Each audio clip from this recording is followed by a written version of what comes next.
Hello दोस्तों, नमस्कार दोस्तों, कैसे हैं दोस्तों? दोस्तों आइए बात करते हैं अजब टी20 वर्ल्ड कप की गजब कहानी की, जहाँ पर एक दिन पहले नेपाल की टीम बहुत अच्छा खेलती है, इतना अच्छा खेलती है कि लगभग सदी के सबसे कट्टर ईमानदार माननीय केजरीवाल जी के अंदाज में कहे तो लगभग ये नेपाल जो है इन्होंने इंग्लैंड को हरा ही दिया था, या फिर पप्पू के अंदाज में कहे तो इंग्लैंड ने लास्ट में वोट चोरी कर ली थी जी, इसलिए जो है वो नेपाल हार गया। अदरवाइज नेपाल ही जीतता जी, क्योंकि नेपाल की टीम में एसटी, एससी, ओबीसी, दलित सब भरे हुए थे जी। फिर भी ये लोग हार गए, क्यों? क्योंकि इंग्लैंड ने वोट चोरी कर ली थी जी। पोल्यूशन देखिए, ये सारा का सारा इसीलिए हो रहा है क्योंकि ये वोट चोरी कर रहे हैं। तो इंग्लैंड की टीम जो कि नेपाल के सामने लगभग सरेंडर कर चुकी थी, बट एंड में वो लोग जीत जाते हैं। और नेपाल की टीम जो कि इंग्लैंड के धांसू दिग्गज bowler Adil Rashid, Jofra Archer को कुत्ते की तरह पीट रहे थे, यही नेपाल के जो खिलाड़ी हैं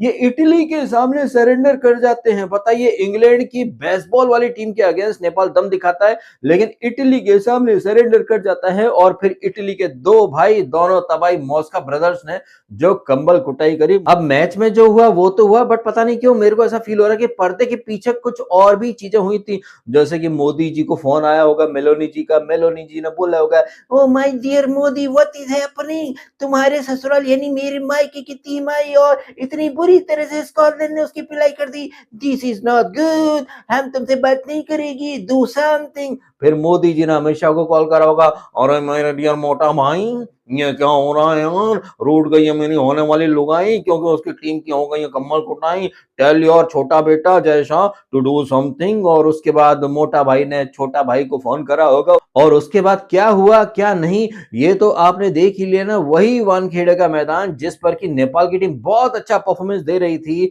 उसी वानखेड़े के पिच पर भाई साहब नेपाल जो है वो रन बनाने को तरस जाती है। और फिर इटली के बल्लेबाज यानी कि मॉस्का ब्रदर्स उसी पिच पर आते हैं, उसी ग्राउंड पर आते हैं और कंबल कुटाई कर जाते हैं, नेपाल को बुरी तरह से पेल जाते हैं। उसके बाद आपने क्या देखा? माइटी ऑस्ट्रेलिया जो कि 2023 का वर्ल्ड कप जीती, जिसके बाद मिचेल मार्श ने ट्रॉफी के ऊपर पैर रख दिए थे। और उसके बाद ऑस्ट्रेलिया का जो डाउनफॉल आया है वो रुकने का नाम ही नहीं ले रहा है। आपने देखा 2024 का टी20 वर्ल्ड कप, जहां पर ये लोग अफगानिस्तान से हार जाते हैं और सेमीफाइनल में भी नहीं आ पाते हैं। चैंपियंस ट्रॉफी में ये लोग सेमीफाइनल में आते हैं तो हमारी टीम इंडिया को अच्छे से पेल करके बाहर फेंक देती है। और यहाँ देख लीजिए भाई साहब, ये लोग आयरलैंड को हराने के बाद बहुत ही हवा में उड़ रहे थे, लेकिन यही लोग कल के मैच में जिम्बाब्वे से हार गए हैं। 169 मारती है जिम्बाब्वे की टीम, और उसके जवाब में ऑस्ट्रेलिया की टीम, जिसमें है ट्रेविस हेड नाम का ठुल्ला इंग्लिश, जो कि नखरेबाज दुल्हनिया की तरह नखरे ही करता फिरता है। आईपीएल ऑक्शन के टाइम पर आपने देखे कैसे नखरे कर रहा था, शादी हो रही है, हनीमून मनाने जाना, आईपीएल नहीं खेलूंगा,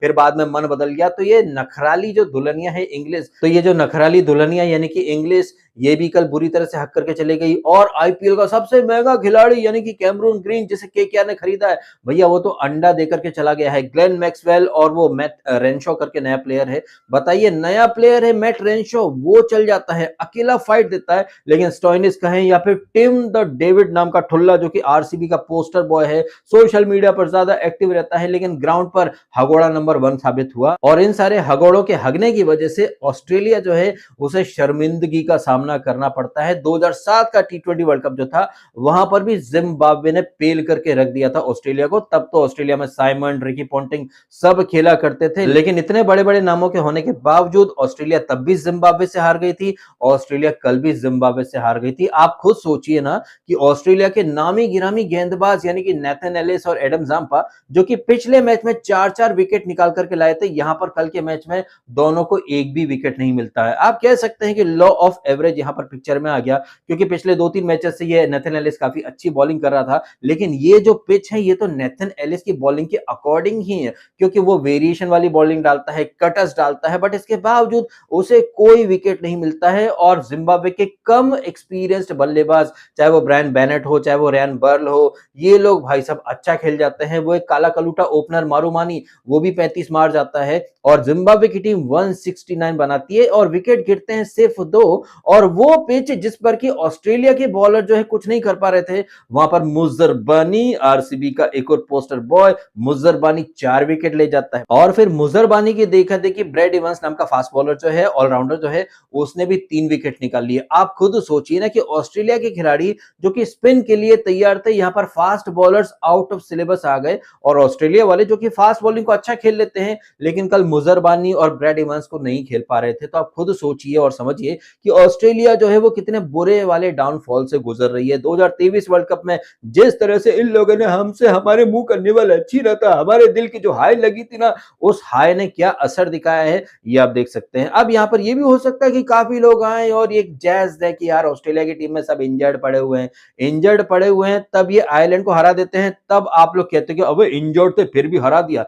तो आप डिसाइड कर लो भैया कौन सा कार्ड कब खेलना है। इंजर्ड थे तब भी हम जीत गए, देखा कितना दम है, ये वाला कार्ड खेलना है, या फिर ये वाला कार्ड खेलना है कि अरे यार टीम में सब इंजर्ड थे, मिचेल मार्श फिट होता तो मजा आ जाता। अच्छा, मिचेल मार्श तो पाकिस्तान के साथ जो सीरीज हुई उसमें फिट था ना, क्या उखाड़ लिया उसने। और मिचेल मार्श को हटा दें तो Travis Head, Inglis, Stoinis, Maxwell, Tim David, Nathan Ellis, Zampa, ये सारे के सारे खिलाड़ी तो फिट थे ना। और ऐसा नहीं है कि ये सारे नए खिलाड़ी हैं, नए खिलाड़ी के नाम पर तो वो मैट रेंशो है जिसने कि इन लोगों से बेहतरीन परफॉर्मेंस दिया है। तो ये जो जैज कल से कुछ लोग दे रहे हैं कि वो इंजर्ड है, अगर मिचेल मार्श फिट होता ना वो तब भी कुछ नहीं उखाड़ पाता। पिछले 3-4 मैचेस का स्कोर उठा करके देख लो, वो 2-3 ओवर से ज्यादा खेल ही नहीं पाता। 2-3 ओवर तो मैंने ज्यादा बोल दिया, आई थिंक वो 5-10 बॉल खेल ले, यही बड़ी बात है। ट्रेविस ठुल्ले ने साबित कर दिया कि जब तक सामने हाईवे नहीं होगा तब तक ट्रेविस ठुल्ले का बल्ला जो है वो नहीं चल पाता है। इस बात के जीते जागते उदाहरण जो हैं वो आपको इस वर्ल्ड कप में दिखाई दे रहे हैं। अच्छा, उदाहरण की बात चलिए तो उदाहरण से ना मुझे एक बहुत बड़ा वाला उदाहरण याद आया है कि जब जब वर्ल्ड कप में जिम्बाब्वे ने ऑस्ट्रेलिया को हराया है, हमारी टीम इंडिया वो वर्ल्ड कप जीत गई है, चाहे वो 1983 का वर्ल्ड कप हो, चाहे 2007 हो, जब पोंटिंग, साइमंड और ब्रेटली, मैथ्यू हेडन ये सारे दिग्गज थे, फिर भी ऑस्ट्रेलिया हार गई थी। और आगे चल करके कैसे हम लोग वर्ल्ड कप जीते थे। तो कहीं ना कहीं ये जो ऑस्ट्रेलिया हारी है, इसे मैं एक बहुत अच्छा उदाहरण और शुभ शगुन मान करके चल रहा हूं हमारी टीम इंडिया के लिए। ऑल्दो हमारी टीम इंडिया जो कि अभी 1-2 दिन पहले नामीबिया से खेली थी, 7 ओवर में 100 रन बना लिए थे हम लोगों ने, लेकिन अगले 13 ओवर में फिर 100 रन ही बन पाते हैं। और हमारे स्पिन को खेलने वाले महारथी कैसे नामीबिया के जो पार्ट टाइम स्पिनर्स है उनके सामने चक्कर खा जाते हैं। अब यही हमारे जो स्पिन के महारथी हैं, स्पिन खेलने के महारथी, ये कल भिड़ने वाले हैं पाकिस्तान से। खैर, उसके ऊपर हम बात करेंगे। फिलहाल हम बात कर रहे थे उदाहरणों की, और ये जो वर्ल्ड कप जो चल रहा है इसमें हमें अजीब गरीब चीजें देखने को मिल रही है मित्रों। नेपाल के सामने इंग्लैंड कैसे सरेंडर करने की औकात पर आ गई थी, लेकिन फिर यही नेपाल जो है वो इटली के सामने सरेंडर कर जाती है। और इटली जो कि नेपाल को बुरी तरह से पेल जाती है, इसके इटली के 2 भाई, दोनों तबाही जो कि नेपाल को अकेले ही पेल जाते हैं, ये दोनों भाई जो हैं वो स्कॉटलैंड के सामने सरेंडर कर जाते हैं। और इन सबसे पहले नेदरलैंड की टीम जो कि पाकिस्तान के सामने लगभग जीतने वाली पोजीशन में थी, कल रात के मैच में यही नेदरलैंड जो है वो अमेरिका से बुरी तरह से हार जाती है। और उस मैच के पहले कनाडा की टीम जो कि यूएई को लगभग हराने वाले जोन में जा चुकी थी, कैसे कल के मैच में यूएई ने हारा हुआ मैच जो है वो जीत लिया। ये सारी चीजें आपको जबरदस्त तरीके से देखने को मिल रही हैं। और इन सारी चीजों के साथ आपको कल देखने को मिलेगा इंडिया वर्सेस पाकिस्तान का मुकाबला। हालांकि इस मुकाबले से पहले आपने देखा पाकिस्तान के पीसीबी का बिग बॉस वाला अंदाज, शादी में आए हुए रूठे फूफा की तरह पीसीबी कैसे नखरे कर रहा था, हम नहीं जाएंगे, हम नहीं खेलेंगे, हमारी कंडीशंस है, हमारी शर्तें। ओ भाईजान, हमारी पहली शर्त तो यह है कि ईशान किशन जो है वो 10 रन से ज्यादा नहीं मारेगा। और भाईजान, हमारी दूसरी शर्त यह है कि अभिषेक शर्मा जो है उसे नहीं खिलाया जाएगा, और हार्दिक अब्बू जो है उनको आप इंजर्ड करके बैठा दो भाईजान। आप हमारी 3 कंडीशन मानेंगे तो ये हमारी टीम इंडिया से खेलेगी भाईजान, नहीं तो हम नया खेलेंगे। चल भोसड़ी के। इतना ड्रामा करा इन लोगों ने, कंडीशंस के नाम पर, शर्त के नाम पर इतनी नौटंकी करी, लेकिन अल्टीमेटली करना क्या पड़ रहा है, लौट के बुद्धू घर को आ रहे हैं। और इस बारे में मैंने आई थिंक 1 वीक पहले कुछ कम्युनिटी पोस्ट डाला था कि पाकिस्तान इतना ड्रामा कर रहा है, लेकिन इस ड्रामे का इनको कहीं कोई फायदा होने वाला है नहीं। ये लोग थूक करके चाटेंगे, क्योंकि पाकिस्तानियों की आदत है थूक करके चाटने की। पहले भी इन लोगों ने बड़े बड़े दावे करे थे कि चैंपियंस ट्रॉफी में वो वाघा बॉर्डर वाले रास्ते से भारत की टीम लाहौर आएगी, आप लिख करके ले लो, ऐसे बड़े बड़े दावे करे थे इन चूतियों ने। लेकिन फिर बाद में क्या हुआ क्या नहीं ये तो आपको अच्छे से पता है, चाहे वो मोहसिन नकवी हो, चाहे वो पीसीबी के और भी झोपड़ी के लोग हों जो बड़े-बड़े दावे कर रहे थे कि भारत की टीम जो है वो बाय रोड लाहौर आएगी। भैया भारत की टीम तो नहीं पहुंची लाहौर, लेकिन पाकिस्तान की टीम लाहौर से उड़ करके दुबई आई थी हमसे मैच खेलने के लिए। और यही पाकिस्तान की टीम जो कि एशिया कप में भी बड़े ड्रामे कर रही थी कि हम फाइनल नहीं खेलेंगे, लेकिन थूक करके चाटना पड़ा। फिर वो चोट्टा नकवी जो है वो ट्रॉफी लेकर के भाग गया था। उसी चोट्टे नकवी ने फिर से कुछ चूतिया पा करा कि नहीं हम नहीं खेलेंगे, कंडीशंस ये वो। लेकिन नकवी की इन नालायक हरकतों का कहीं कोई असर नहीं हुआ बीसीसीआई और आईसीसी पर,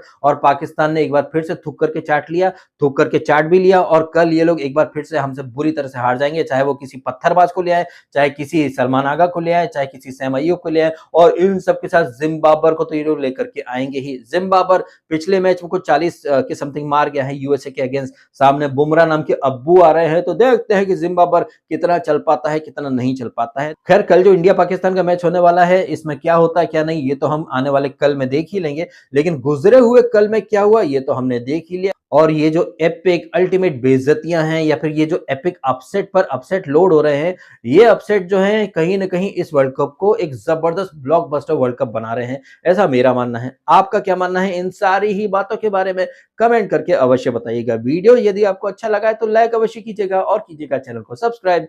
मिलते हैं आपसे अगले वीडियो में। आपने समय निकाला, वीडियो देखा, आपका बहुत बहुत धन्यवाद। Thank you so much.